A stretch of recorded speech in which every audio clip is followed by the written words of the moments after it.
And thanks for joining us. Those of you who are here live, I'm looking forward to hearing from each of you.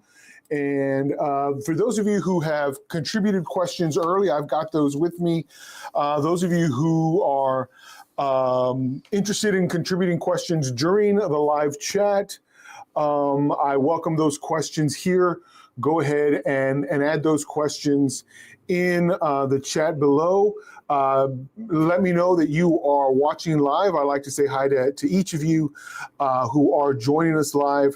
But if it turns out that you were able to get your question, I've got that question here. I'm going to go ahead and answer it in a bit. For those of you who are not either on our Facebook group or on our mailing list, you can always join either of those outlets and add your questions ahead of time.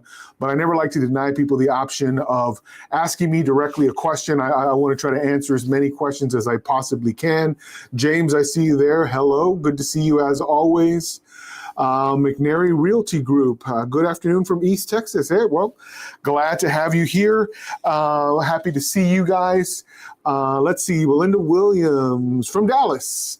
All right, good to see you, Belinda. Thanks for joining.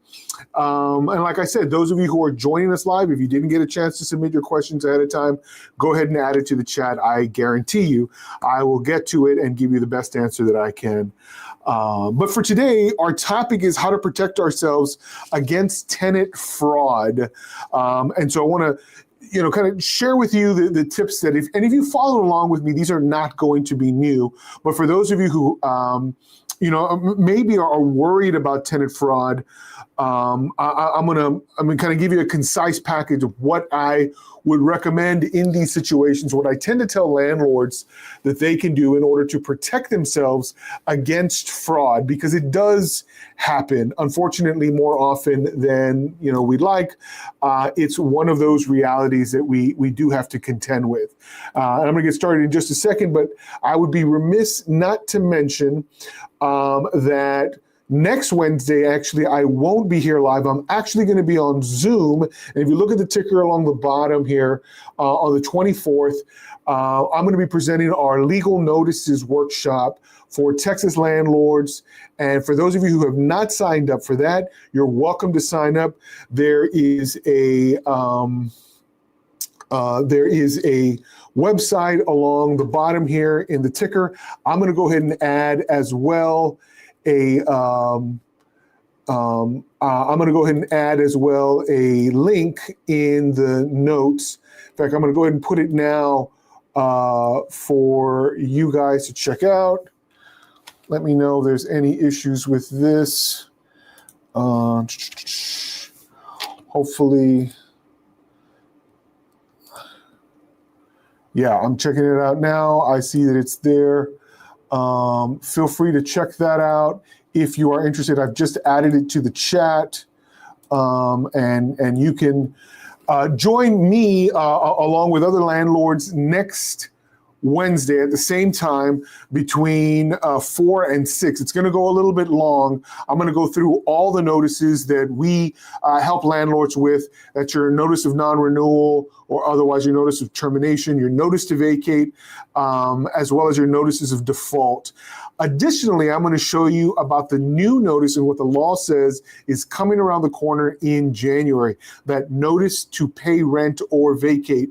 When does it apply and what should it look like? I'm going to go ahead and teach you all 4 of those notices as part of that workshop. If you're interested, please check that out. So let's get started with today's topic. How can I protect myself against tenant fraud? Well, the first is to absolutely, this should go without saying, but still a lot of landlords, try to skirt by without this.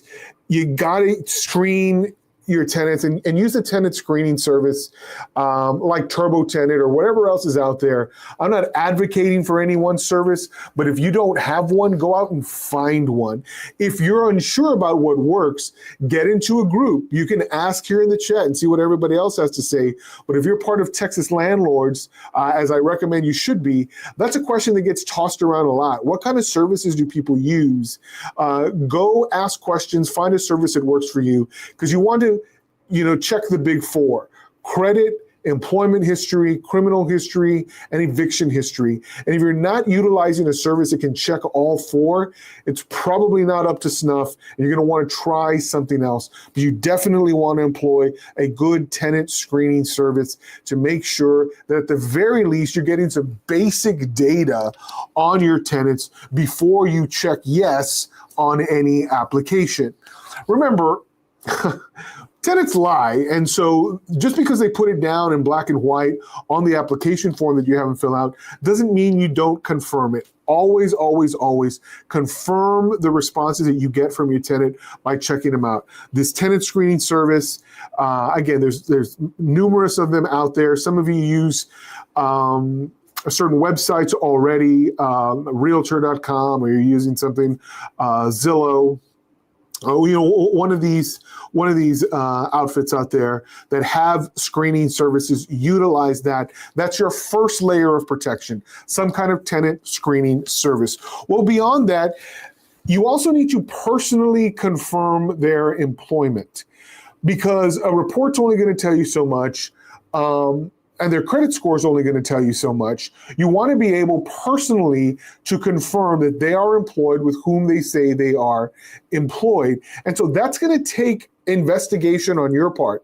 So if they tell you that they're employed by, a certain company, you want to make sure that you've taken the steps of contacting that company to say, hey, I've got an individual who claims they make X number per year at your company. I just want to make sure and confirm they are actually on your payroll. And so by getting them to sign an application that permits you to do these checks, you're able from the onset to go and confirm these details. And if it turns out that either A, they're not actually employed there, or B, that company doesn't actually exist, I mean, that's an automatic wrap that one in the trash and toss it. You've got a liar on your hands who's giving you false information. And unfortunately, sometimes people don't do this investigation until trouble pops up after the lease has begun. You want to protect yourself from trouble by eliminating anyone who's willing to commit fraud against you before you ever hand over those keys. Eliminate the fraudster by confirming that what they presented to you isn't fraud. So you're going to want to personally confirm their employment. Pick up the phone, call their employer, confirm that that company exists, and do an independent confirmation. Just because they give you a phone number in the application doesn't mean that that's the number you absolutely have to use. I encourage you to do your own Google research, find that company online, and do your own investigation of who to contact and how to confirm that this applicant actually works and that they make the salary that they claim to make. All right, next, you're going to want to call the past landlord, not the current landlord, for any applicant. And there's a very simple reason why you want to do this. Number one, the current landlord might have an incentive to lie to you. The current landlord may have an absolute mess on their hands, and they want nothing more than to get rid of that absolute mess. So they're going to tell you only the good stuff pertaining to that tenant. Additionally, if they're presently involved in litigation and they've got some agreement where they're only going to disclose just the bare minimum of the lease, the start date, the end date, and the amount of rent, that's your sign that there's some kind of trouble that has limited that landlord, and they can only talk about those three things. It's usually because that landlord has evicted them or is in the process of evicting them, and they worked out some kind of non-disparagement clause in a settlement agreement. But the better, fact here is the fact that a previous landlord has no incentive to lie to you. That previous landlord is probably going to be the most honest about that tenant. And if it turns out they didn't pay rent, and if it turns out they caused trouble, if it turns out they damaged the property, you're going to want to find that out from the most honest source, and that's usually the previous landlord, not the current one, right? Because even the current landlord could be in on the fraud, and you don't want that. All right, they got the hot potato and they want you to take it next. Don't fall for that. Go for the previous landlord as a not surefire, but certainly a more effective method of getting at the truth. Did they pay rent on time? Did they destroy the property? Were they any kind of trouble? Next, confirm that physical ID in person.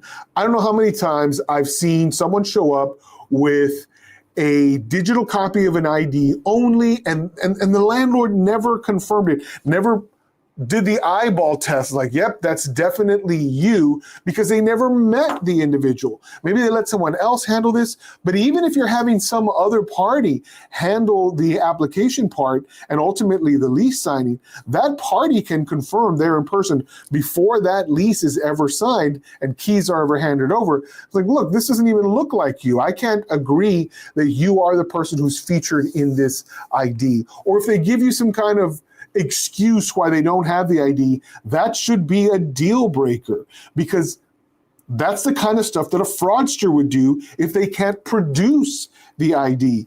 No ID, no lease. And so prevent yourself from, identity theft and the idea that the person signing isn't even the one whose name is featured in the lease, right? Because that's even worse. Not only will you ultimately have to evict them, but then the person whose name is in your file doesn't really exist, or is somebody else who didn't actually do this thing. The person who committed the fraud, they're not on the hook for anything. And so you want to physically confirm that ID with the person who's signing up. And then the last one, confirm everybody in the lease. I'm talking adults and minors. It doesn't matter that they don't sign the lease. Those are your occupants, right? So all of the adults should serve as the tenants who will sign the lease. Everybody else is an occupant. But Ernie, I only have the one main adult sign. That is a problem.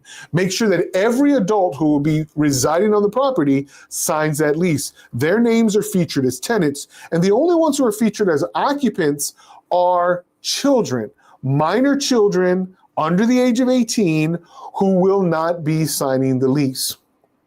Now, is it possible that you have an adult with special needs? Yes. Is it possible that you have a very old grandma who is not going to contribute financially? She's just hanging out there. She's going to reside with them. Maybe she watches the smaller kids. I don't know. Maybe they're just caregivers to the grandma.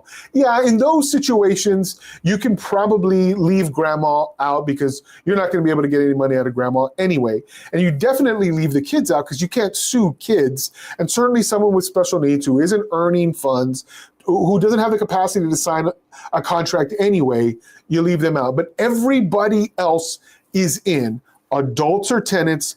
Everybody else is an occupant. And make sure you've identified them so that you can match that identification should you ever have to go into the leasehold to confirm who's there in an effort to protect your property. You don't want mom and dad and 2 kids to sign the lease, and then you show up and it's 3 adult men and another 3 adult men, right? You got 6 adult men, and that wasn't the configuration of what's in the lease. You'll be able to confirm that by simply looking at the lease. You're not 8 and you're not 6 and you're not this woman, right? And the other 2, I don't know who you are, but all of you got to go.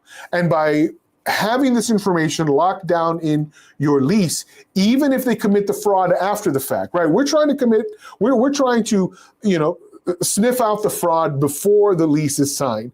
But if the fraud happens after, if the intention was never to honor the lease, you better be sure that your lease can be used to lock down who is supposed to be there. That way you can get rid of anyone who actually is there when they don't belong there. So how do you protect yourself against tenant fraud? It takes your diligence. You got to be on it 100% of the time. You got to be physically there to confirm that ID. You got to be on the phone to confirm that employment. You got to do some kind of screening. Again, if you're not doing some kind of tenant screening service, you're shooting yourself in the foot. You got to make sure that every person is featured in that lease. And then, you have to look at everything that's available to you and make a good decision. If you're not doing these things, start doing these things. Once you do them, consistently do them for all of your tenants, and your landlording business will be profitable. So we've got a few questions here that I'm going to get to now. If, again, you were unable to get your question in, go ahead and add it into the chat. I'm looking forward to answering that for you. Let's see. I'm getting a message on my camera. Hey, give me 1 second. I'm going to jump right back in. Hold, please.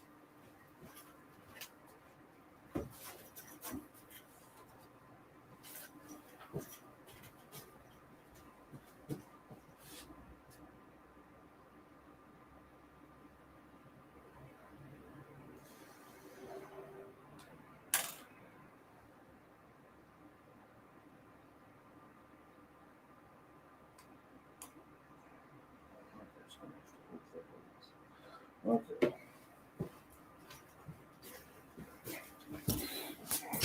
All right. I think we've averted the danger. Let's go ahead and move on to our questions. So, well, but let me check something real quick.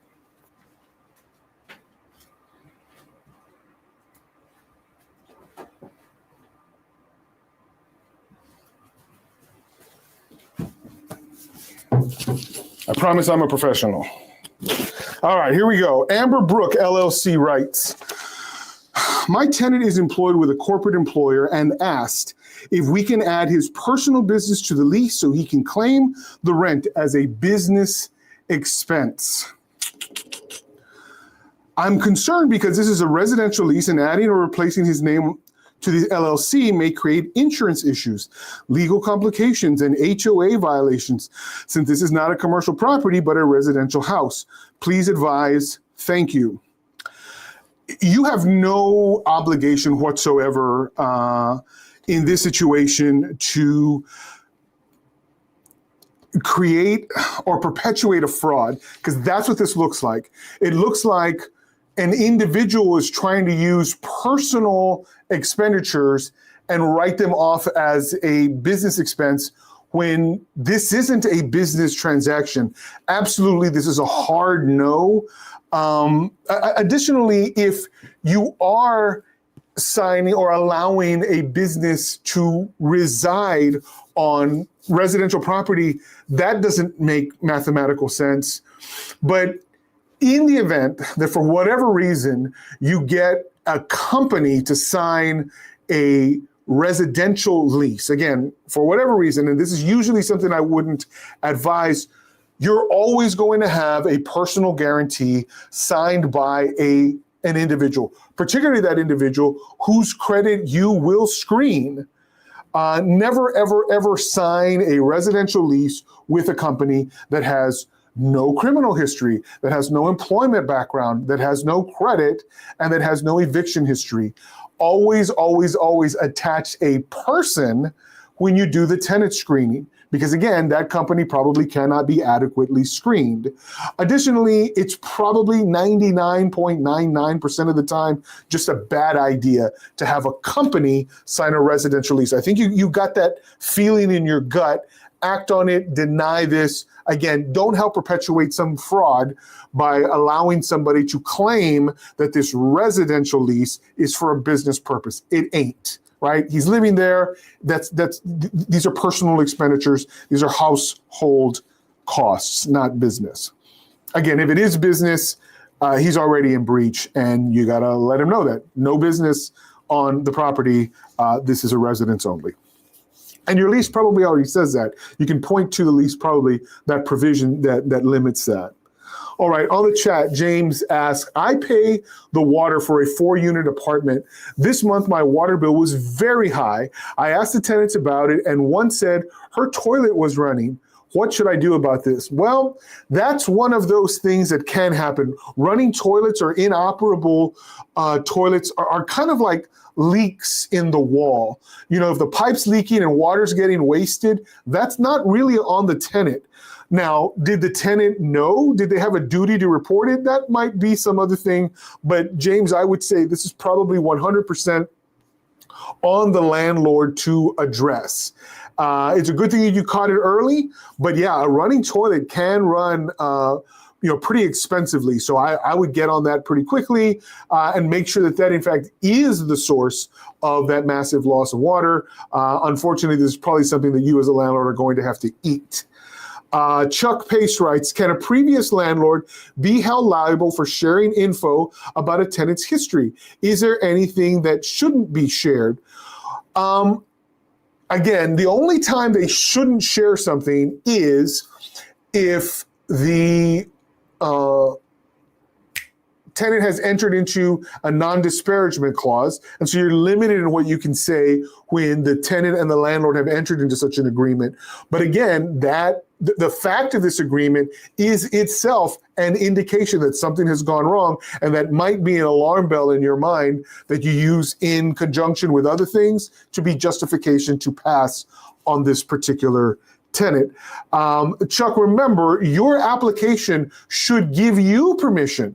And the applicant should know, I'm going to use this, and you allow me to investigate each of the claims that you've made in this application. In that sense, you already have written authority to ask prior creditors, to ask prior landlords, to ask current employers if this information can, in fact, be confirmed. So, aside from, slanderous comments, no, anything that is factually accurate, they should be able to share with you. And again, your application should indicate to them that they have given you that permission to investigate.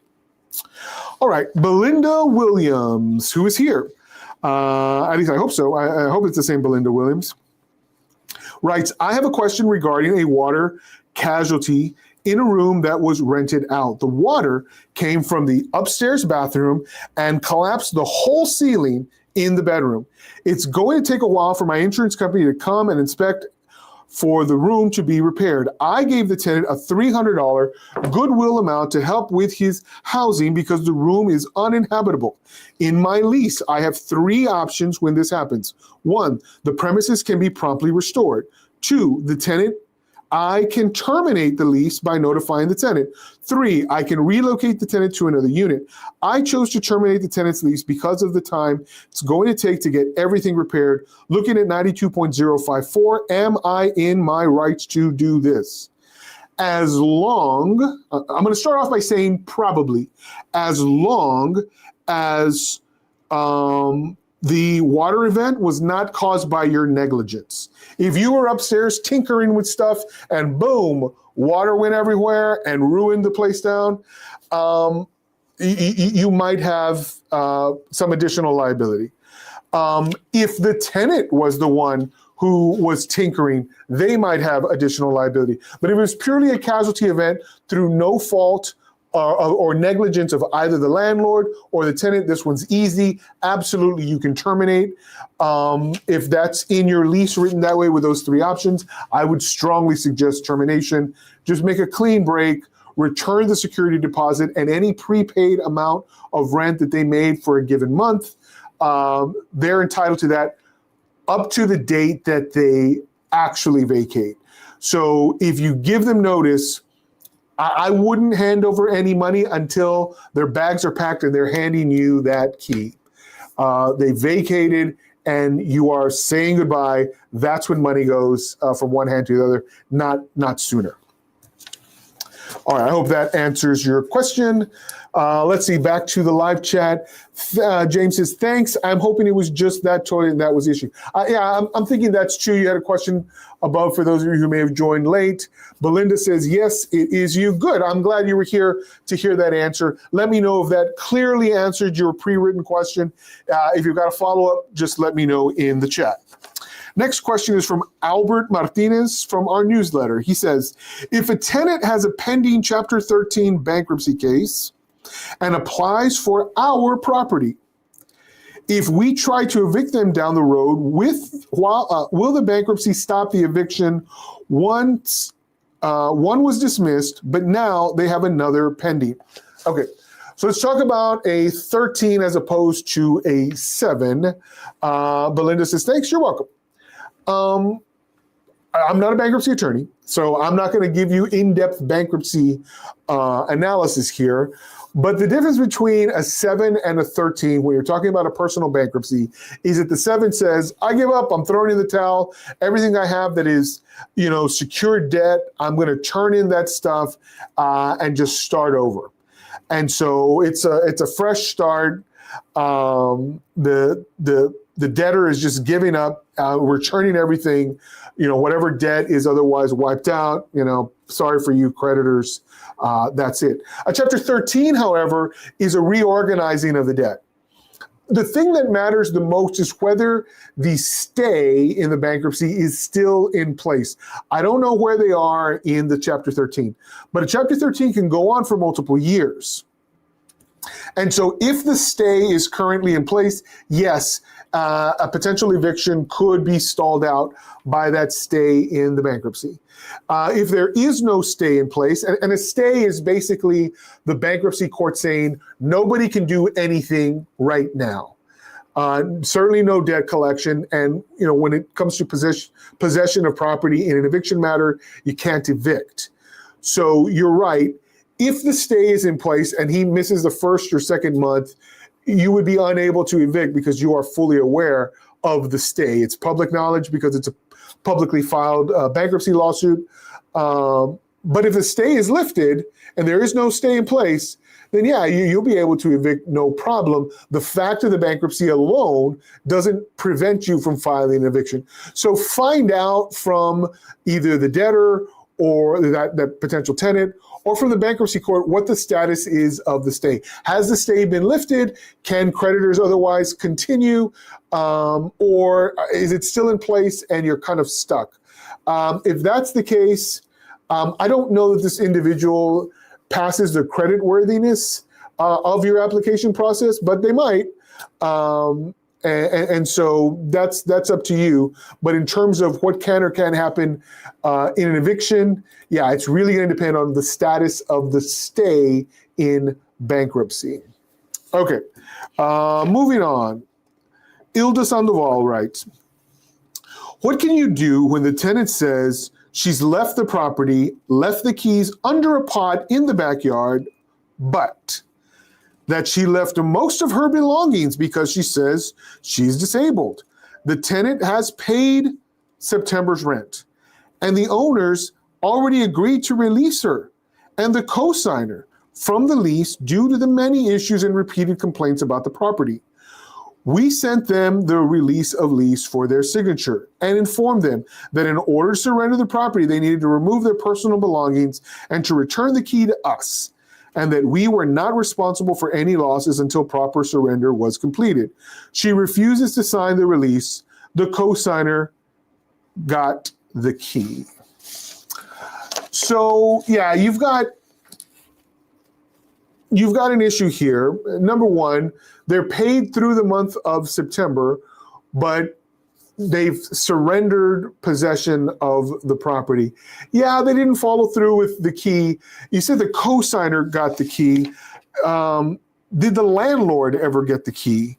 Because if the landlord still hasn't gotten the key, then they haven't technically surrendered yet.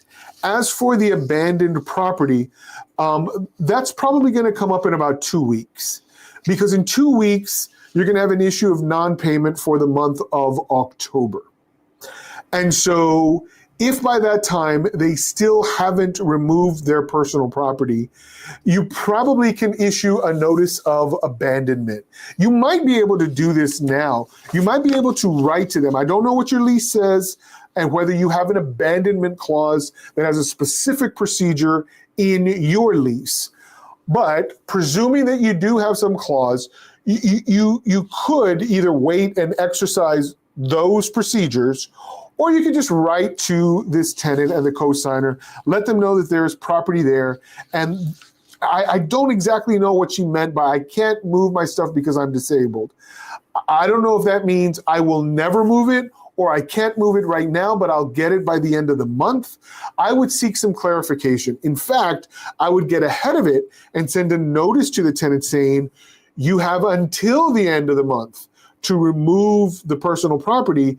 If the personal property is still here in the month of October, you will be charged rent for the month of October, and your personal property will be subject to removal and disposal.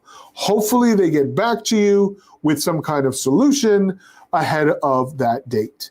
But definitely you want to follow whatever procedure is already in your lease. And if there is no procedure, then you want to give them adequate notice so that they can prepare to get their stuff out sooner rather than later, but preferably before the end of this calendar month for which they have paid that rent. I also don't know what the terms of the termination agreement say, so it's hard for me to address everything precisely. I don't know if the termination agreement included removal of all of their property, and whether by not removing that property, that agreement is void. Again, I don't know. I would review those terms. I would review the lease to see if there's an abandonment procedure, and then I would follow whatever those documents say. Okay, I hope that was helpful. I know it's kind of splotchy, but I had limited facts here.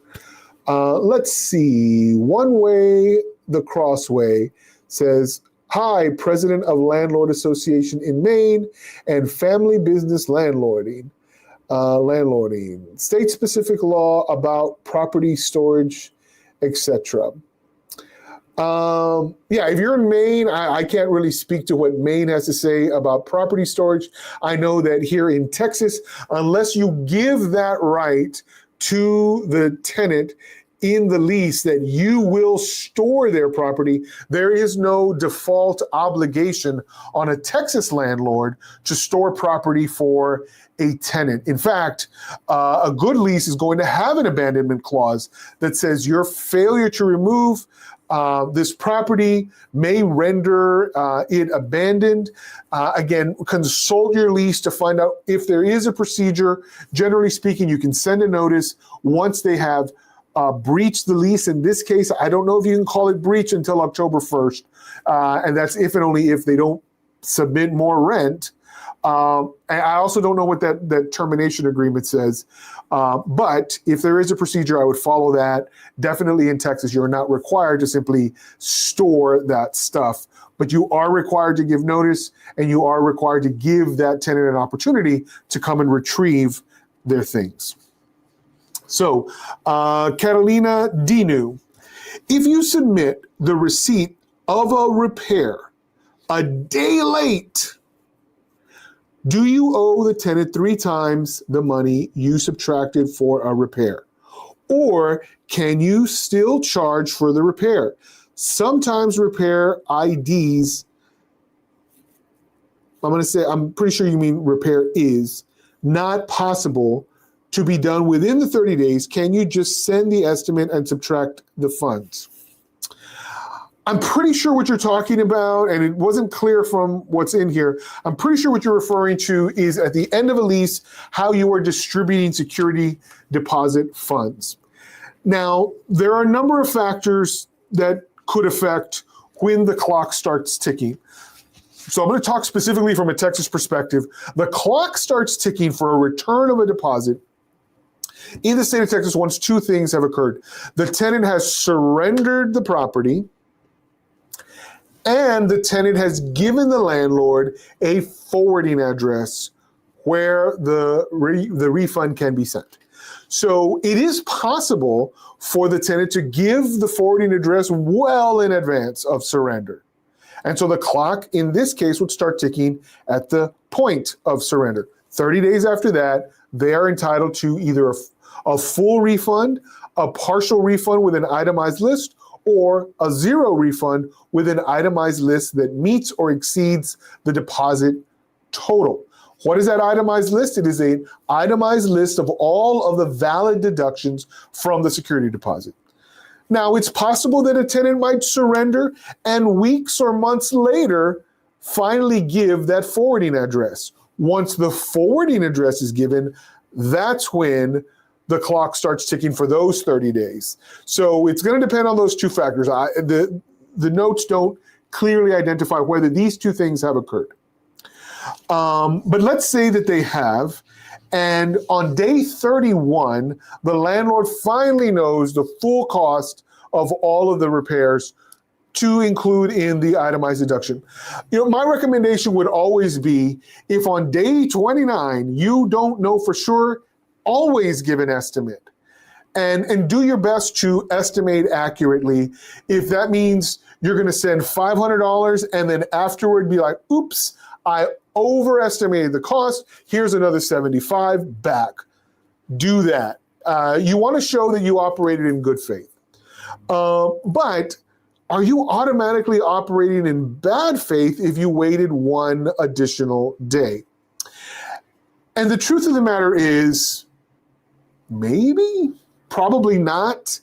I'll tell you that most courts don't like that ticky-tack reading of the code. Some judges live for that. If you're one day late, boom, you are in strict violation of the code. But most judges won't do that. If you were at or around the day 30, even if you were a couple of weeks late, as long as you had a good reason for it, and the excuse that you just didn't have time or you got busy is not usually going to cut it. But if you have a valid reason for that 1 day delay, I don't think it's going to be a huge deal. Yeah, you can probably still charge for that, but my recommendation would be get the notice to the tenant on time, even if that means an estimate, and then fix it later if it turns out your estimate was too high. If it's too low, well, then you kind of lost out. But yes, you can submit an estimate, and that's good enough in the meantime. But definitely send that itemized list, and I encourage you to send it on time every time. Let's see. One Way, the Crossway, says, James, regarding the toilet, this just happened to us, and we have a clause. If unreported, they pay. The difference of average water bill was $600 with water sewer cost. Okay. Now, the only thing that I would caution there is you're going to have to prove that the damage to the toilet was caused by misuse or negligence. If this damage was caused by ordinary use, or it's just normal wear and tear of the toilet part, I don't think a Texas court's going to let that one fly. Again, if you can't show that the tenant harmed it in excess of normal use or ordinary wear and tear, you're probably not going to get them on the hook to cover any of the cost. James says, thank you. That's something I might add. Thankfully, it is rare. And I'll caution you against, your lease already probably should talk about what is normal and what is ordinary and what is common. And so you probably don't even need to address it in the lease, because again, the burden shifts to the landlord to prove that the damage was caused by something in excess of normal wear and tear or in excess of ordinary use. And I see your response there, One Way, but they didn't report it. So when they report it is a fact issue. And you're right. If they were negligent in the reporting, you can maybe get them, but as long as it's within a week or so, I just don't see a court, shifting that responsibility over to them. At what point is not reporting them the cause of the problem? Unfortunately, that's a decision that only a court can make, and that even a contractual agreement, might be sticky on. But you could add in your agreement that failure to report, and I know in a lot of leases it says immediately.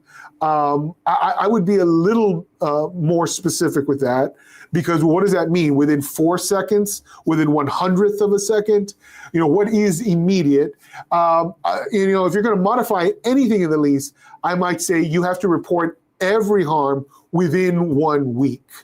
And so if, for example, they waited 4 weeks, well, now they've got 3 weeks worth of additional utility costs, whatever that difference was.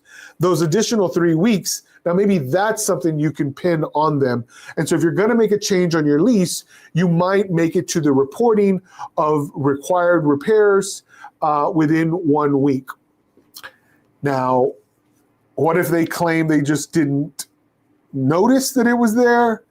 Or they said, well, within a week of when I found it, I reported it.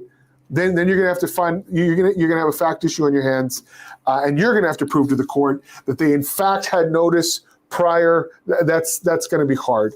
But if you're gonna change anything, that's the one change I might recommend. McNary Realty Group writes, and if no forwarding address given, is mailing the lease address to the lease address, hoping this did change the address, acceptable? Yes, it might not be effective, but it is acceptable. And so this is one thing that I do recommend to landlords is if you're going to send something, send it to the last known address. If they forwarded their mail, they'll eventually get it. If they didn't, it's going to get back to the rental property, and you're going to take it from the rental property, and you're going to hold it so that if ever a claim is made, you're going to have a sealed envelope with your letter inside, which a judge can open up to confirm that you in fact sent it. Now remember, in that case, the clock hasn't actually started ticking, but you can prove your good faith by having mailed it to the only last known address you had on file for this tenant. Now, that's true only if you don't also have an email address. So if you do have an email address and you haven't gotten a regular forwarding address and you're just sending an itemized notice because their deductions far exceed the deposit, then I would send it by email as well. Mail the notice to the last known address, send it by email, and that should cover all of your bases. So I hope that helps. Dawn McNary writes, how do you counsel landlords that simply do not have the financial means to handle maintenance issues? Sometimes they want to take days or weeks or longer to find a cheaper option, or sometimes they just don't have the funds to do a repair, and a repair that they are legally bound to have done. Now what? So I'm supposing, Don, that you're talking about in terms of a property manager handling the property for an owner who is not willing or able to cover the cost of necessary repairs. So there's a couple of things that could be done. Number one, you probably are or potentially have access to the rent funds. And if you are the collector of the rent and in your management agreement, you're holding the funds and then releasing them to the landlord, you may have in your agreement the right to conduct necessary repairs and to set up those repairs and to pay for them out of the funds received from the tenant every month in rent. If that's the case, well, then that's taken care of. But if it's not the case, then you can't protect the landlord from harm that could come from them. And you really should have in your agreement with them some kind of indemnity clause that says, look, if we recommend this repair and you elect not to do it, you agree to assume full responsibility and to indemnify us from any claim that a tenant might have for us not conducting that repair, right? Because you're going to be the face that, that tenant recognizes. And even though they sue both the landlord and you should be able to point to that landlord and say, you're covering my defense because we advised you to do this, you refused. And the only way you're going to prove that is if that communication with your landlord is in writing, and it's going to come down to what is in your agreement so that you can enforce those terms. And so I hope that helps. But yeah, those situations can be tricky when, for example, the money goes directly to the landlord and you don't otherwise have access to funds that could otherwise be used. Now that puts you less on the hook, especially if all repairs by agreement are authorized and funded by the landlord. So it's going to depend really what your liability is to the tenant, which is usually none personally, but then also, what is the likelihood that the tenant's going to come after you for repairs? Are you protected against that, potential claim? I hope you are, but that's going to be featured in your agreement for your property management. All right, Maria Gabriela Gil Lopez. As a landlord, can I sue a property manager that failed to inform me of cracks on walls, ceilings that were visible during the annual inspection, but they don't disclose them after the inspection is performed? I just received a property, visible signs of structural damage, repairs around $90K that maybe could be less than that if the property manager informed us in a timely manner. We found out the situation because we decided not to renew the lease agreement with the tenants. If not, the house would have been even worse. Well, it's all going to depend on whether this was discoverable at the time that the property manager made this inspection. It's also going to depend on whether that's one of the property manager's management duties to report these things, to conduct these kinds of inspections and to report them to you during the lease term. I have no idea what your property management agreement says, and so I can't tell you what their duties or obligations are to you. It sounds reasonable that they would report timely, necessary repairs, but again, I have no idea whether or not that's one of their duties that you can cite as cause for termination or cause for liability. Naturally, they're going to point to, well, look, this is the condition of the house. We didn't cause the problem. The fact that we didn't report it didn't make the problem any worse. That would be your obligation to prove that had you known earlier, then you would have prevented such extensive losses. These are facts that I can't answer for you because I just don't know. When did the signs of this problem occur? And like, do you have a structural engineer who's going to testify on your behalf and say, well, if we had known on Thursday as opposed to Saturday, it would have saved $1,000, $2,000, $50,000. Again, you're talking about a proof issue where you have to definitively, demonstrate to a court that they did know and withheld it from you. So if they didn't know or they just didn't notice, is that negligence on their part? Again, difficult to say based on, not knowing what that management agreement says and really not knowing what, some engineer would be able to testify to in terms of if you had found out earlier, whether it would have made any significant,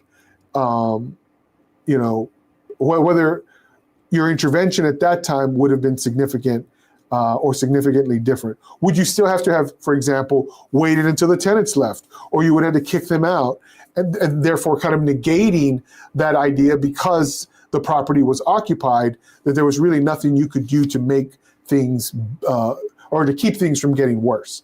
These are all facts. And so the best I can give you is a maybe, but it's going to depend largely on what's in that property management agreement and who knew what when. So McNary Realty Group says, sounds good. Yep. Yes, this helps very much. You're very welcome. I'm glad that it does. And so before we get too much farther along, I do want to mention, again, as you've seen along the bottom of the screen, the ticker that talks a little bit about the notices workshop. I do want to mention that next week is that online workshop, and that if you're interested in attending it, we look forward to having you there. This show will not go on at that time because we'll be doing the workshop. And so we'll be back the following Wednesday on October 1st. And the topic then will be, what if a rent house became uninhabitable in the middle of a lease? We actually had a question similar to that today. And if you were here for that, you heard my answer. I'm going to give a little bit more in-depth analysis in October. But again, for now, next week we will not be meeting unless you're joining us for the notices workshop, which I hope you are able to attend. So next week it's legal notices. We'll be back for this live on October 1st. So again, for those of you who are interested, I also left a link at the top in this chat, and I'll add a link. I'll make sure to add a link in the description. So James says he'll be there. Spencer Wilson will be there, and I hope a bunch of you are going to be there. I look forward to seeing you all and being able to chat with you. Here, it's really just one-sided. I can see your chat, but we'll be able to chat a little better on the Zoom call. And again, I'm looking forward to that. So here is the very last question.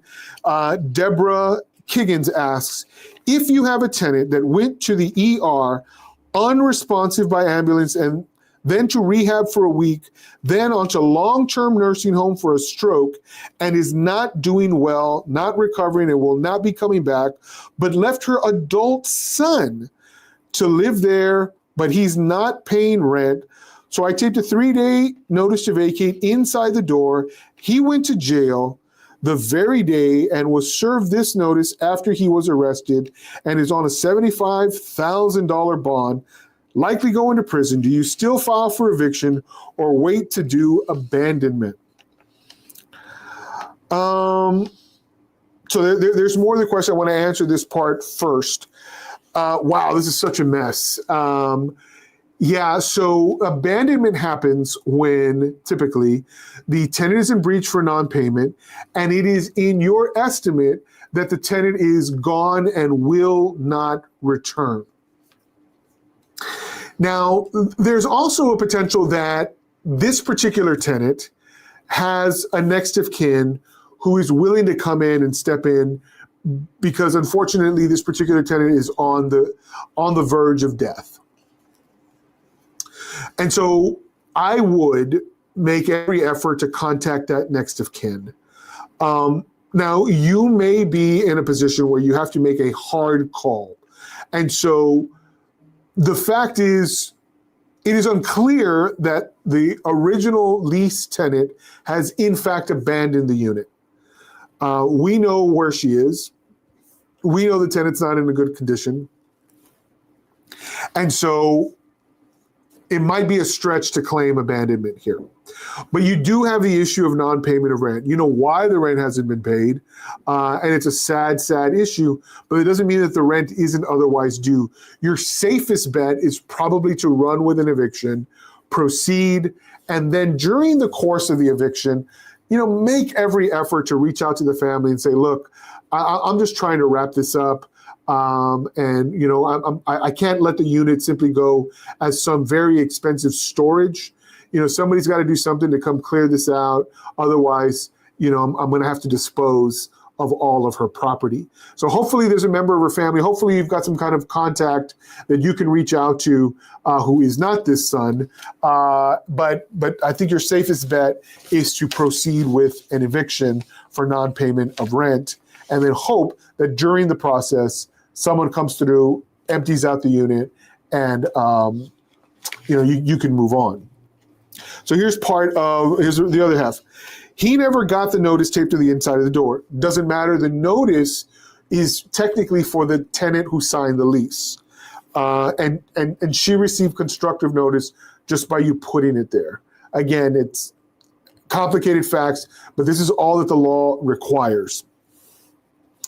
I served him after he got arrested, but I did not know he was arrested at the time. I taped the notice, so I sent the notice to vacate letter, not only to that address, but to our local county jail, where they took him, and on the same day, just later after that, he was arrested. The apartment is totally trashed with all his belongings, and his animals were left there as well. His mom has given me written up. Essentially, what this comes down to is the tenant never properly vacated. If she let her son come in and she's giving you permission, I don't know if it's enforceable. It might be, again, definitely not abandoned, but I think because of the non-payment of rent, your safest bet is to go with the eviction. If that means that you can just get rid of her stuff, then go ahead and do that. But not until you've gone through the full eviction process. It doesn't sound like the son's going to step in and be any kind of hero. And so I would just push through with the eviction. That way you don't have some claim, certainly not from him, that you improperly got rid of his personal property. You've sent the notice, file for the eviction, attend the hearing. And if she said you can get rid of her stuff, then you can do whatever it is that she authorized you to do. I don't know precisely what that is. But again, as far as this young man, he's not entitled to notice. Only the actual tenant is, and you posted notice on the inside. And it sounds like you've had communication with her otherwise. So I hope that helps. I hope that has, answered that question. And, if there's anything else, of course, I'm going to be here, not next week. I'll be here the week after that. I appreciate all of you who stuck through, especially with the technical difficulties. And until next time, landlords, happy leasing.